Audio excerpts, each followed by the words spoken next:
ನಮಸ್ಕಾರ ಸ್ನೇಹಿತರೆ, ಎಲ್ಲರಿಗೂ ದೀಪಕ್ಸ್ ಕಿಚನ್ಗೆ ಸ್ವಾಗತ. ಈ ವಾರ ಒಂದು ಬ್ಯೂಟಿಫುಲ್ ಆದಂಥ ಒಂದು ರೆಸಿಪಿ ತೊಗೊಂಡ್ಬಂದಿದ್ದೀನಿ. ಅದುವೇ ಕಡಾಯಿ ಚಿಕನ್. ಇದು ನಾರ್ತ್ ಇಂಡಿಯಾದಲ್ಲಿ one of the famous recipes ಅಂತಲೇ ಕರಿಬೋದು. ನಾವು ಆ್ಯಕ್ಚುಲಿ ಡಾಬಾಗೆ ಹೋಗಿರ್ಬೋದು, ಎಲ್ಲ ಒಂದು ರೆಸ್ಟೋರೆಂಟ್ಸ್ಗೆ ಹೋಗಿದ್ರೆ ಈ ಒಂದು ಡಿಶ್ನ ಮಾತ್ರ ನಾವು ಪಕ್ಕಾ ಮೆನು ಕಾರ್ಡಲ್ಲಿ ನೋಡಿರ್ತೀವಿ. ಸೊ ಈ ಒಂದು ರೆಸಿಪಿನ ನಾವು ಮನೆಯಲ್ಲೇ ಢಾಬಾ ಅಥವಾ ರೆಸ್ಟೋರೆಂಟ್ ಸ್ಟೈಲಲ್ಲಿ ಯಾವ ರೀತಿ ಮಾಡ್ತಾರೋ ಅದೇ ರೀತಿ ನಾವು ಮನೇಲಿ ಯಾವ ರೀತಿ ಮಾಡ್ಕೊಳ್ಳೋದು ಅಂತಕ್ಕಂಥದ್ದನ್ನ ನಾ ಈ ವಿಡಿಯೋದಲ್ಲಿ ನಿಮ್ಗೆ ಹೇಳ್ಕೊಡ್ತಾ ಇದ್ದೀನಿ. ಸೊ ಮತ್ತೆ ಯಾವುದಾದ್ರು ತಡ ಮಾಡ್ತೀರಾ ಈ ಒಂದು ರೆಸಿಪಿನ ಯಾವ ರೀತಿ ಮಾಡಬೇಕು ಅನ್ನೋದನ್ನ ನೋಡೋಣ.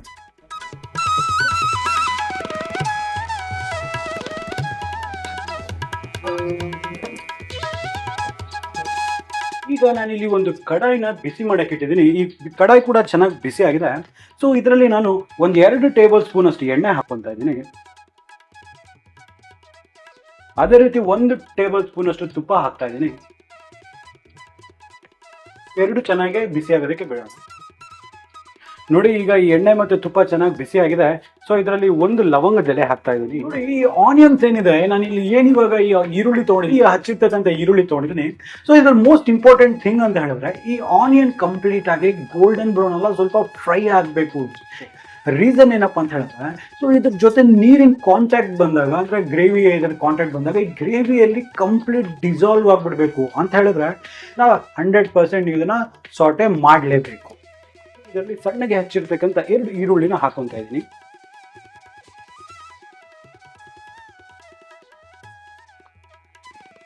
ಇದು ಚೆನ್ನಾಗಿ ಕೆಂಬಣ್ಣಕ್ಕೆ ಬರೋವರೆಗೂ ನಾವು ಇದನ್ನ ಚೆನ್ನಾಗಿ ಹುರ್ಕೋಬೇಕಾಗುತ್ತೆ. ನೋಡಿ, ಈಗ ಈರುಳ್ಳಿ ಚೆನ್ನಾಗಿ ಕೆಂಬಣ್ಣಕ್ಕೆ ತಿರುಗಿದೆ, ಚೆನ್ನಾಗಿ ರೋಸ್ಟ್ ಆಗಿದೆ. ಸೊ ಈ ಸಂದರ್ಭದಲ್ಲಿ ಇದರಲ್ಲಿ ನಾನು 1 ಟೇಬಲ್ ಸ್ಪೂನ್ ಅಷ್ಟು ಶುಂಠಿ ಬೆಳ್ಳುಳ್ಳಿ ಪೇಸ್ಟ್ ಹಾಕ್ತೀನಿ. ಸೊ ಇದರ ಹಸಿ ವಾಸನೆ ಹೋಗೋದು ಚೆನ್ನಾಗಿ ಹುರ್ಕೊಳ್ಳೋಣ.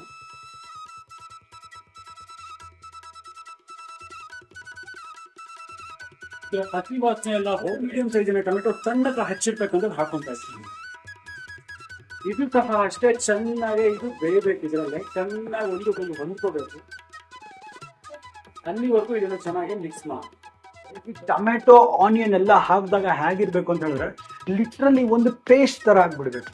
ಸೊ ಸ್ವಲ್ಪ ಹುರಿದ ತಕ್ಷಣ ಆಗೋದಿಲ್ಲ, ನೋ, ಅದಾಗಬಾರ್ದು. 100% ಇದು ಚೆನ್ನಾಗಿ ಫ್ರೈ ಆಗಬೇಕು ಎರಡೂ. ಅಂದರೆ ಲಿಟ್ರಲಿ ನಾವು ಟೊಮೆಟೊ ಹಾಕಿದ ತಕ್ಷಣ ಅದರಲ್ಲೇ ಇರ್ತಕ್ಕಂಥ ನೀರಿರುತ್ತೆ, ಅದರಲ್ಲಿ ಟೊಮೆಟೊಲಿ ಇರ್ತಕ್ಕಂಥ ನೀರೇ ಯೂಸ್ ಔಟ್ ಮಾಡಿದಾಗ ನೀರ್ ಜೊತೆಗೆ ಈ ಫ್ರೈ ಆಗಿರ್ತಕ್ಕಂಥ ಈರುಳ್ಳಿ ಸೇರಿಬಿಟ್ಟು ಚೆನ್ನಾಗಿ ಅದ್ರ ಒಳಗಡೆ ಅದಕ್ಕೆ ಡಿಸಾಲ್ವ್ ಆಗೋಕ್ಕೆ ಶುರು ಆಗುತ್ತೆ. ಅದು ಒಳ್ಳೆ ಪೇಸ್ಟ್ ಥರ ಕನ್ಸಿಸ್ಟೆನ್ಸಿ ಕೊಡುತ್ತೆ. ಆ ಪೇಸ್ಟ್ ಕನ್ಸಿಸ್ಟೆನ್ಸಿ ಬರೋವರೆಗೂ ನಾವು ಇದನ್ನು ಚೆನ್ನಾಗಿ ಕುಕ್ ಮಾಡಬೇಕು.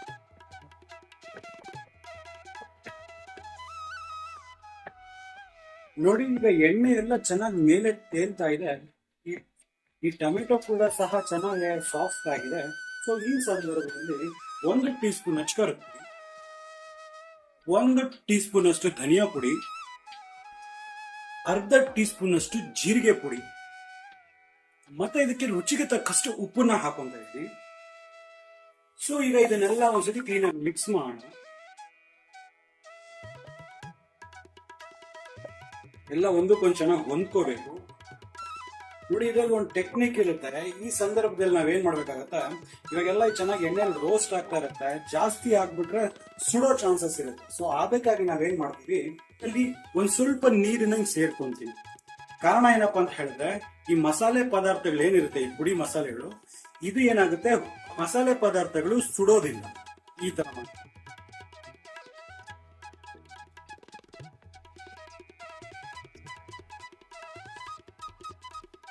ಎಲ್ಲ ಒಳ್ಳೆ ಒಂದು ಪೇಸ್ಟ್, ಒಂದು ಗ್ರೇವಿ ಕನ್ಸಿಸ್ಟೆನ್ಸಿ ಬಂದ್ಬಿಡ್ತೀವಿ. ಸೊ ಇದು ಈಗ ಪರ್ಫೆಕ್ಟ್ ಆಗಿ ರೆಡಿ ಆಗಿದೆ. ಸೊ ಈಗ ಇದರಲ್ಲಿ ಒಂದು 500 ಗ್ರಾಮ್ಸ್ ಅಷ್ಟು ಚಿಕನ್ ನಾನು ಹಾಕಿದ್ದೀನಿ. ಇದು ಯೆಲ್ಲೋ ಕಲರ್ ಏನು ಕಾಣಿಸ್ತಿದೆ ನೋಡಿ. ನಾನು ಈ ಚಿಕನ್ ಯಾಕೆ ಎಲ್ಲೋ ಆಗ್ತಿದೆ ಅಂದ್ಬಿಟ್ಟು ಸುಮಾರು ಜನ ಕೇಳಿದ್ದಾರೆ. ಕಾರಣ ಏನಪ್ಪಾ ಅಂತ ಹೇಳಿದ್ರೆ, ಯಾವುದೇ ಟೈಮಲ್ಲಿ ನಾನು ಯಾವುದೇ ಮೀಟ್ ಅಥವಾ ಯಾವುದೇ ಮಾಂಸ ನಾನು ತೊಳಿಬೇಕು ಅಂತ ಹೇಳಿದ್ರೆ ಅದಕ್ಕೆ ಸ್ವಲ್ಪ ಉಪ್ಪು ಮತ್ತೆ ಅರಿಶಿನ ಹಾಕ್ಬಿಟ್ಟು ನಾನು ತೊಳಿತೀನಿ. ಬಿಕಾಸ್ ಅರಿಶಿನ ಏನಾಗುತ್ತೆ, ಮಾಂಸದಲ್ಲಿ ಒಂಥರ ಸ್ಮೆಲ್ ಇರುತ್ತೆ. ಕಟ್ ಮಾಡ್ಕೊಂಡ್ ಬಂದಾಗ ಆ ಫೌಲ್ ಸ್ಮೆಲ್ ನಾನು ತೆಗಿಬೇಕು ಅಂತ ಹೇಳ್ಬಿಟ್ಟು ನಾನು ಅರಿಶಿನ ಹಾಕಿರ್ತೀನಿ. ಸೊ ಸ್ವಲ್ಪ ಮ್ಯಾರಿನೇಟ್ ಮಾಡ್ಬೇಕು ಅಥವಾ ಬ್ರೈನಿಂಗ್ ಮಾಡ್ಬೇಕು ಅಂತ ಕೂಡ ನಾನು ಸ್ವಲ್ಪ ಅರಿಶಿನ ಹಾಕ್ಬಿಟ್ಟು ಬಿಟ್ಟಿರ್ತೀನಿ. ಸೊ ಈಗ ಇದನ್ನು ಚೆನ್ನಾಗಿ ಮಿಕ್ಸ್ ಮಾಡೋಣ.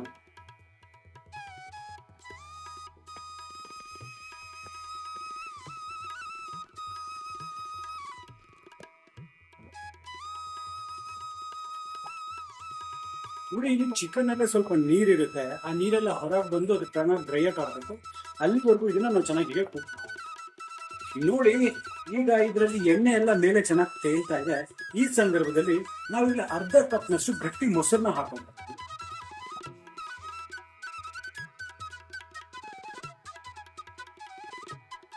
ನೋಡಿ, ಇದು ಹಾಕಿದ ತಕ್ಷಣ ಕಲರ್ ಮತ್ತೆ ಟೆಕ್ಸ್ಚರ್ ಎಲ್ಲ ಚೇಂಜ್ ಆಗಿರುತ್ತೆ. ಸೊ ಈಗ ನಾವೇನ್ ಮಾಡ್ಬೇಕಂತ ಸ್ವಲ್ಪ ನೀರನ್ನ ಹಾಕ್ಬಿಟ್ಟು ಈಗ ಚಿಕನ್ ಚೆನ್ನಾಗಿ ಬೇಯೋವರೆಗೂ ಇದನ್ನ ಚೆನ್ನಾಗಿ ಕುಕ್ ಮಾಡೋಣ. ಇದೊಂದು ಅರೌಂಡ್ ಒಂದು 50 ಮಿನಿಟ್ಸ್ ಬೇಕು ನೋಡಿ. ಈಗ ಒಂದು 15ರಿಂದ 20 ನಿಮಿಷ ಆಗಿದೆ. ಸೊ ಈಗ ಈ ಲಿಡ್ನ ಓಪನ್ ಮಾಡ್ತಾ ಇದ್ದೀನಿ. ವಾವ್, ಚಿಕನ್ ನೋಡಿ ಕ್ಲೀನಾಗಿ ಕುಕ್ ಆಗಿಬಿಟ್ಟಿದೆ. ಫುಲ್ ಚಿಕನ್ ಎಲ್ಲ ಚೆನ್ನಾಗಿ ಕುಕ್ ಆಗಿದೆ. ಎಣ್ಣೆ ಮತ್ತು ತುಪ್ಪ ಎಲ್ಲ ಮೇಲೆ ತೇಲ್ತಾ ಇದೆ. ಸೊ ಈ ಸಂದರ್ಭದಲ್ಲಿ ನಾನು ಇದರಲ್ಲಿ ಅರ್ಧ ಟೀ ಸ್ಪೂನ್ ಅಷ್ಟು ಗರಂ ಮಸಾಲೆ ಪೌಡರು ಮತ್ತೆ ಸ್ವಲ್ಪ ಸಣ್ಣಗೆ ಹಚ್ಚಿರ್ತಕ್ಕಂಥ ಕೊತ್ತಂಬರಿ ಸೊಪ್ಪನ್ನು ಹಾಕೊತಾ ಇದ್ದೀನಿ. ಮತ್ತೆ ಇದರಲ್ಲಿ ಒಂದು 1/4 ಕಪ್ನಷ್ಟು ಅರೌಂಡ್ ಒಂದು 2 to 3 ಟೇಬಲ್ ಸ್ಪೂನ್ ಅಷ್ಟು ಫ್ರೆಶ್ ಕ್ರೀಮ್ನ ಹಾಕೊತಾ ಇದ್ದೀನಿ. ಇದನ್ನ ಹಾಕ್ಬಿಟ್ಟು ಇನ್ನೊಂದ್ಸತಿ ಇದನ್ನ ಚೆನ್ನಾಗಿ ಮಿಕ್ಸ್ ಮಾಡೋಣ.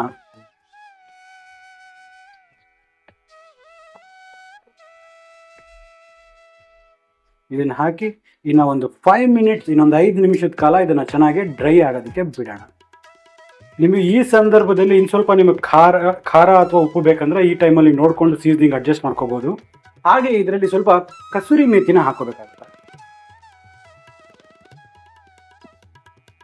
ಸೊ ಈಗ ಇನ್ನೊಂದು 5 ನಿಮಿಷದ ಕಾಲ ಇದೇ ಮಧ್ಯಮ ಉರಿಯಲ್ಲಿ ಲೋ ಫ್ಲೇಮಲ್ಲೇ ಇದನ್ನ ಚೆನ್ನಾಗಿ ಕುಕ್ ಮಾಡೋಣ. ನೋಡಿ, ಈಗ ಎಲ್ಲ ಚೆನ್ನಾಗಿ ಡ್ರೈ ಔಟ್ ಆಗಿದೆ.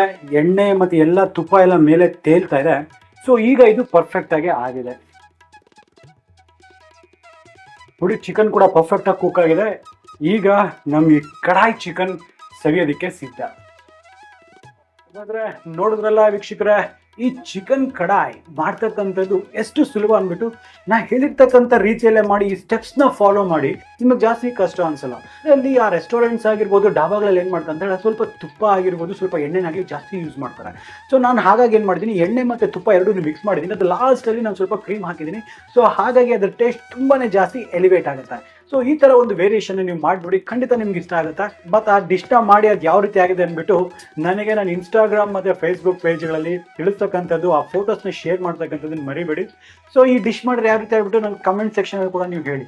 ಸೊ ನಿಮ್ಗೆ ಯಾವ್ದಾರ ಒಂದು ರೆಸಿಪೀಸ್ ಏನಾದರೂ ಬೇಕಂತ ಹೇಳಿದ್ರೆ, ಯಾವ್ದಾದ್ರು ರೆಸಿಪೀಸ್ ನಿಮಗೆ ತೋರಿಸ್ಬೇಕು ಅಂತ ಹೇಳಿದ್ರೆ, ಅಥವಾ ನಿಮ್ಮಲ್ಲಿ ಯಾವುದಾದ್ರೂ ಒಂದು ಒಳ್ಳೆ ರೆಸಿಪೀಸ್ ಇದ್ದರೆ ನನ್ನ ಇಮೇಲ್ ID ಗೆ ಅದನ್ನು ಸೆಂಡ್ ಮಾಡಿ. ನಾನು ಖಂಡಿತ ನಿಮ್ಮನ್ನು ರೆಫರ್ ಮಾಡಿ ಆ ಒಂದು ರೆಸಿಪೀಸ್ನ ಮಾಡ್ತಕ್ಕಂಥ ಪ್ರಯತ್ನ ಮಾಡ್ತೀನಿ.